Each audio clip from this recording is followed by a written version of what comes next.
Hello दोस्तों, welcome back to my channel once again. जो लोग पहले बार मेरे चैनल को प्लीज आप लोग सब्सक्राइब कर दीजिएगा। इस वीडियो में हम लोग चर्चा कर रहे हैं इंडिया मार्ट इंटरमेश लिमिटेड के बारे में। आपके सामने नाम दिख रहा है। अगर हम लोग पिछले 2 दिनों से बात करें, लगातार ये स्टॉक्स गिरता हुआ दिख रहा है। अगर हम लोग आज के दिन बात करें, तकरीबन 2.5% की गिरावट आज के भी दिन देखने को मिली है। अकॉर्डिंग टू टिकट ऐप, अगर हम लोग परफॉर्मेंस की बात करें तो परफॉर्मेंस यहाँ पर लो नजर आता हुआ दिख रहा है। वैल्यूएशन की बात करें तो वैल्यूएशन हाई नजर आता हुआ दिख रहा है। एंट्री पॉइंट की बात करें तो एंट्री पॉइंट यहाँ पर गुड नजर आता हुआ दिख रहा है। मैं यहाँ पर फोरकास्ट एंड रेटिंग्स दिखाने की कोशिश करूंगा आपको।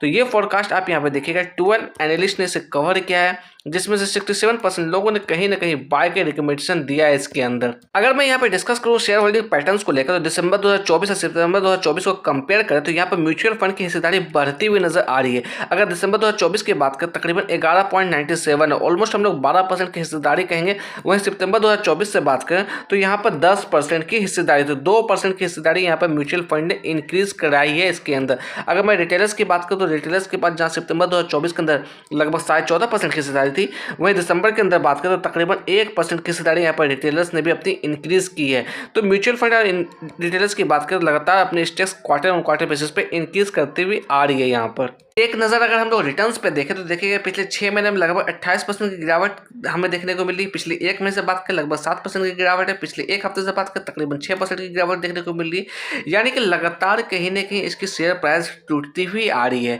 हम लोग आ गए चार्ट पे, 1 डे के टाइम पे मैंने यहाँ पे चार्ट लगा रखा। उम्मीद है कि आपको क्लियरली दिख रहा होगा। अगर हम लोग यहाँ पे डिस्कस करें तो साल 2023 के अंदर इसके अंदर हमें बोनस देखने को मिला था 1:1 को 1 का रेशियो। उसके बाद हम लोग बात कर लगातार कहीं ना कहीं स्टॉक प्राइस में गिरावट देखने को मिली। अगर पिछले 2 दिनों से हम लोग बात करें, यानी कल और आज की बात करें, देखिएगा यहाँ पर गैप डाउन खुलता हुआ आया था।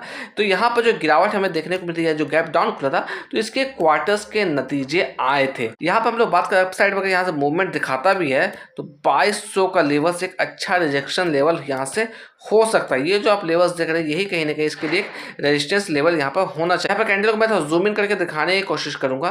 तो यहाँ पर देखिएगा, इसने 2200 को इसके पहले भी यहाँ पर रिटेस्ट करने की कोशिश की थी। अगर समय में पीछे जाकर लेवल्स को आइडेंटिफाई करने की कोशिश करती, ये जो आप लेवल्स देख रहे हैं, तो यहाँ पे इसने बॉटम बनाया था तकरीबन 2040 के आसपास। समय में थोड़ा और पीछे जाते हैं जून जुलाई के टाइम में, तो यहाँ पे देखिएगा इसने यहाँ पर बनाया था तकरीबन 1840 का लेवल।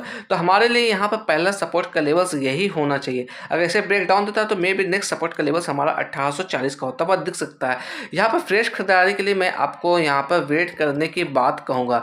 यहाँ पर थोड़ा सा आप वेट कर लीजिए। अगर 2200 के ऊपर सब्सटेंस करने में कामयाब रहता है तो फिर यहाँ से कहीं ना कहीं फ्रेश खरीदारी बन सकती है। बट कहीं ना कहीं 2200 का लेवल हमारे लिए एक अच्छा रिजेक्शन लेवल हो सकता है। जिस तरह के बाजार के अंदर वॉलेटिलिटी हमें देखने को मिल रही है, यहाँ पर कहीं ना कहीं आपको अभी इग्नोर कर चलना चाहिए। किसी भी तरह का जल्दबाजी इसके अंदर आपको नहीं करना चाहिए। मैं किसी भी तरह का बाय और सेल का रिकमेंडेशन यहाँ पर नहीं दे रहा हूँ, बस मैं आपको अवेयर करने की कोशिश कर रहा हूँ। क्योंकि अगर हम लोग समय में थोड़ा पीछे जाकर देखें तो देखिएगा लगभग 5000 के लेवल्स को इसने अप्रोच किया था। उसके बाद लगातार कहीं ना कहीं गिरावट हमें देखने को मिल रही है इस स्टॉक्स के अंदर। ट्रेडिंग व्यू के प्लेटफॉर्म से अगर मैं यहाँ पे टेक्निकल्स आपको यहाँ पर शेयर करने की कोशिश करूँ तो आप देखिएगा 16 ऐसे इंडिकेटर है जहाँ पर सेल का इंडिकेशन आता हुआ दिख रहा है। एक ऐसे इंडिकेटर है जहाँ पर बाय का इंडिकेशन आता हुआ दिख रहा है। मैं यहाँ पर डिस्क्लेमर देना चाहूँगा, ये मेरी तरफ से किसी भी तरह का टेक्निकल्स या बाय और सेल की टिप्स नहीं है। ये जो आप देख रहे हैं, ये ट्रेडिंग व्यू की तरफ से मैं आपको दिखाने की कोशिश कर रहा हूँ। अगर यहाँ पर चर्चा करें हम लोग प्राइस प्रेडिक्शन को लेकर, तो यहाँ पर देखिएगा 19 एनालिस्ट ने इसे कवर किया है over the 1 year of time period के लिए। तो अपसाइड का जो एस्टिमेट दिया गया है, यहाँ से देखा जाए तो काफी ऊपर दिया, लगभग 3264 कर दिया गया है। और डाउन साइड की हम लोग एस्टिमेट की बात करें तो 1870 का लेवल दिया है। तो आपको यहाँ पर टारगेट को देखकर भी आपको लालच में नहीं आना। थोड़ा सा आपको समय लगेगा, ऐसा नहीं कि ये रातों रात रॉकेट बन जाएगा। थोड़ा सा आपको टाइम लगेगा इस स्टॉक्स के अंदर। फ्रेश खरीदारी भी आप करना चाहते हैं तो अपने रिस्क और अपने कैपिटल के हिसाब से ही डिसीजन लीजिएगा।